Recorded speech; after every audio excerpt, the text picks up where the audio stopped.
Welcome to my channel Alex Bine.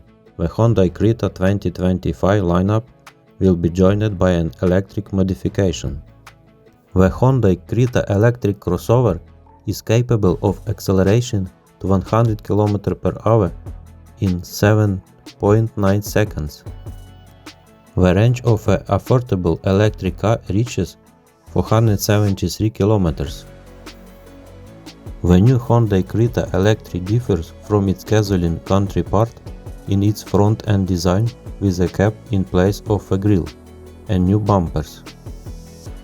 In addition, 70-inch wheels with improved aerodynamics were installed.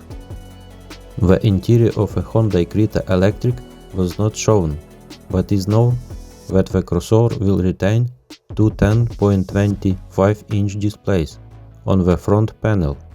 Thank you very much for watching. Subscribe to my channel.